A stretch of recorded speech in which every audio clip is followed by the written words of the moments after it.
प्रिय विद्यार्थियों, आज हम आचार्य रामचंद्र शुक्ल द्वारा रचित उत्साह निबंध पर बात करेंगे। उत्साह किसे कहते हैं, उत्साह के भेद कौन कौन से हो सकते हैं और उत्साह की क्या उपादेयता हो सकती है, इन सभी बातों पर सार रूप में हम इस वीडियो में बात करेंगे। आचार्य रामचंद्र शुक्ल ने चिंतामणि में 10 निबंध भाव या मनोविकार से संबंधित लिखे हैं, जिसमें पहला जो निबंध है उसका शीर्षक भाव या मनोविकार है।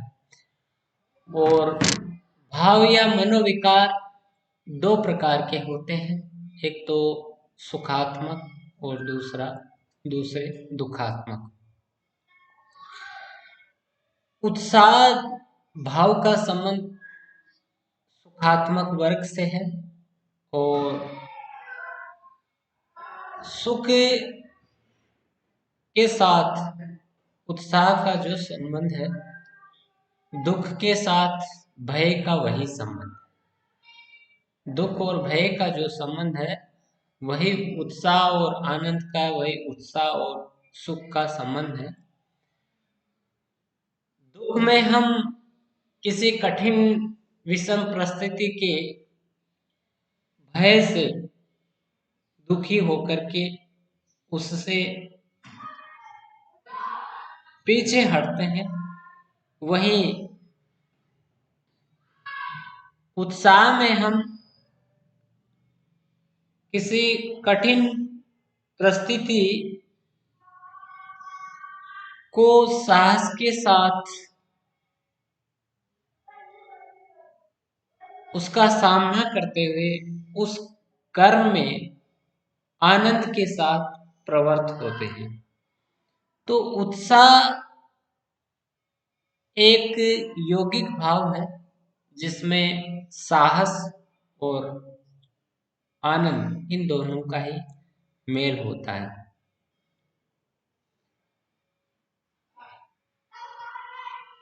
आनंद में हम प्रत्येक कार्य में साहस एवं स्फूर्ति का अनुभव करते हैं। किसी कार्य को करने के लिए जो स्फूर्ति, जो उमंग, जो जोश हमारे अंतर स्थल में उत्पन्न होता है, हृदय में उत्पन्न होता है, उसी को उत्साह कहते हैं। उत्साह में कष्ट या हानि सहने की दृढ़ता के साथ साथ कर्म में प्रवृत्त होने के आनंद का योग रहता है। केवल कष्ट या हानि को सहन करने का साहस होना उत्साह नहीं कहा जा सकता। जैसे बिना बेहोश हुए भारी फोड़ा चिरवाने के लिए तैयार होना, ये साहस कहा जाएगा, उत्साह नहीं। उत्साह में इसके साथ साथ काम में आनंद के साथ प्रवृत्त होने की अहम भूमिका होती है। तो उत्साह साहसपूर्ण आनंद की उमंग का नाम है।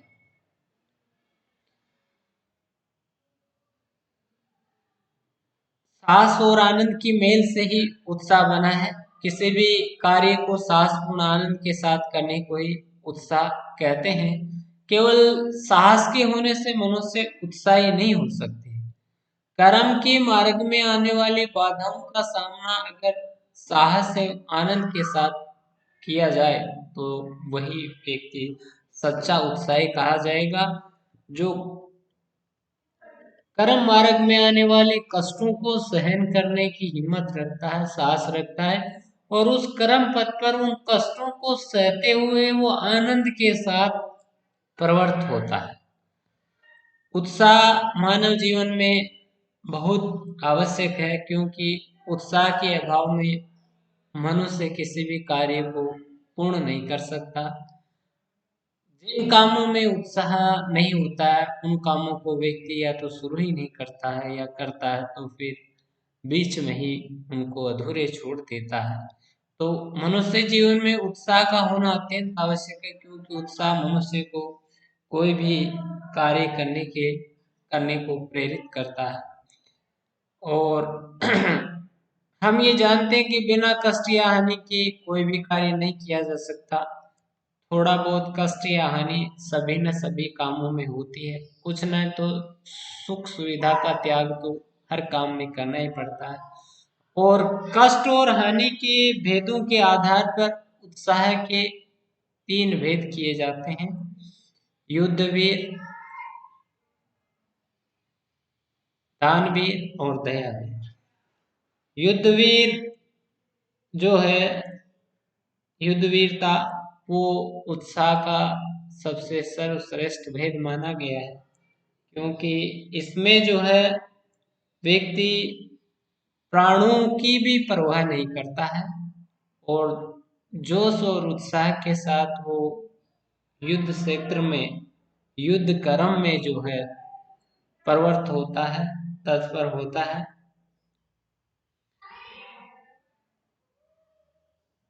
दानवीरता तभी कही जाएगी जब अर्थ त्याग के कारण दानी को अपने आजीविका निर्वाह में किसी प्रकार का कष्ट हो। अर्थ त्याग का कष्ट सहने की क्षमता दानी के अंतर्गत होनी चाहिए। और कष्ट को, कष्ट या कठिनता की मात्रा जितनी अधिक होगी, दानवीरता उतनी ही ऊंची समझी जाएगी। यूं कहें कि एक अमीर व्यक्ति अगर थोड़े से धन का दान कर देता है तो उसके जीवन निर्वाह में किसी तरह की कोई कठिनाई नहीं होती है, वो दानवीरता नहीं है। शुक्ल जी के अनुसार दानवीरता वह है जिस दान के देने से दानी को अपने जीवन निर्वाह में कुछ कठिनाई होती है। और तीसरा भेद जो है वो दयावीर का है। युद्धवीर को इसमें सबसे प्रधान माना गया है, क्योंकि युद्धवीर ही ऐसा वीर है जो कल की अपेक्षा न करते हुए, कल की परवाह न करते हुए लक्ष्य प्राप्ति के लिए आनंद एवं साहस के साथ कर्म पथ पर आगे बढ़ता है, जो एक सच्चे उत्साही के लक्षण है। युद्धवीर के उपरांत दानवीर है, और एक सच्चा और सफल दानवीर वही होता है जो दान करने के उपरांत अपने जीवन निर्वाह में कष्ट का अनुभव करता है। दानवीर भी एक प्रकार से उत्साही कहे जाते हैं, क्योंकि उनमें भी अर्थ त्याग का साहस और उससे होने वाला कष्ट अंतर्निहित रहता है। और दानवीर के उपरांत दयावीर का स्थान आता है, जो सबको दया की दृष्टि से देखता है, चाहे वो उसके लिए हानिकारक हो या लाभदायक हो। शुक्ल जी के अनुसार उत्साह की गिनती अच्छे और बुरे गुणों में भी हो सकती है। अच्छे कर्मों, किसी भाव के अच्छे या बुरे होने का निश्चय अधिकतर उसकी प्रवृत्ति के शुभ या अशुभ परिणाम के विचार से होता है। वह उत्साह जो करणीय कर्मों के प्रति सुंदर दिखाई पड़ता है, अकरणीय कर्मों के प्रति होने पर वैसा प्रशंसनीय नहीं रह जाता है। आत्मरक्षा हो, पर रक्षा हो, देश रक्षा हो, इन कामों को करते समय साहस की जो उमंग दिखाई देती है और उत्साह का जो सुंदर रूप दिखाई देता है, वह उत्साह, वह सौंदर्य परपीड़न, डकैती आदि कर्मों को साहस और आनंद के साथ करते हुए भी नहीं देखा जा सकता। तो उत्साह की गिनती अच्छे कर्मों में ही होने चाहिए। बुरे कर्मों में किया गया उत्साह उतना सुंदर नहीं हो सकता। यद्यपि अत्याचारियों, डाकुओं के शौर्य और साहस की कथाएं भी लोग बड़े चाव से सुनते हैं, परंतु उत्साह की गिनती अच्छे गुणों में होनी चाहिए। और उत्साह का सर्वश्रेष्ठ रूप वही हो सकता है जिसमें आत्मरक्षा, पर रक्षा या देश रक्षा के लिए ऐसा साहस और आनंद का भाव होता है। उत्साह के से किसी काम को करते समय जो आनंद रहता है, उस आनंद का स्रोत क्या है, उस आनंद का प्रेरक क्या है। तो कर्म की दृष्टिकोण से देखा जाए तो कर्म के अनुष्ठान में आनंद को तीन रूपों में देखा जाता है। एक तो कर्म भावना से उत्पन्न, एक फल भावना से उत्पन्न और विषयांतर भावना से। सच्चा जो आनंद या उत्साह का जो सर्वश्रेष्ठ रूप रहता है, वो उसमें उत्साही में जो आनंद होता है वो कर्म भावना से उत्पन्न आनंद होता है। उत्साही केवल कर्म पर ध्यान देता है और उस कर्म को करने में ही उसे आनंद की अनुभूति होती है, फल पर उसका ध्यान नहीं रहता। दूसरा वह है जिसमें आनंद फल भावना से उत्पन्न होता है और तीसरा वह है जिसमें कभी तो कर्म पर रहता है और कभी फल भावना से उत्पन्न होता है। कर्म भावना से उत्पन्न आनंद में कर्म करने का साहस तो रहता ही है, परंतु एक सच्चा कर्म नए कर्म और फल के बीच कोई अंतर नहीं देखता है, उसके अनुसार कर्म और फल एक ही हो जाता है। फल भावना से उत्पन्न आनंद में लोभ की प्रधानता रहती है और जिसमें फल की प्राप्ति ही मुख्य भूमिका निभाती है। तो जैसे जैसे फल प्राप्ति की संभावना बढ़ती है, आनंद बढ़ता जाता है, उसके क्षीण होने पर उत्साह भी कमजोर हो जाता है।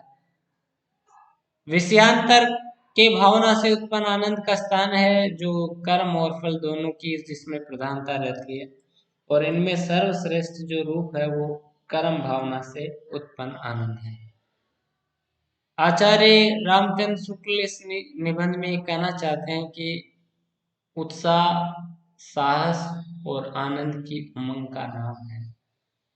कष्ट या हानि सहने के साहस के साथ आनंद से कर्म में प्रवृत्त होने का भाव ही उत्साह कहलाता है। और उत्साह के तीन भेद उन्होंने इसमें बताए हैं, युद्ध वीर, दान और दया वीर।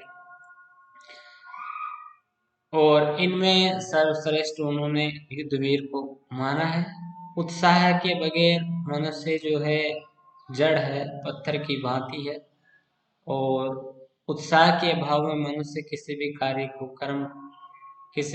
को करने में समर्थ नहीं हो सकता। उत्साही मनुष्य ही किसी कार्य को पूर्णता तक पहुंचा सकता है और उत्साह से मनुष्य बड़े बड़े कार्य भी कर सकता है।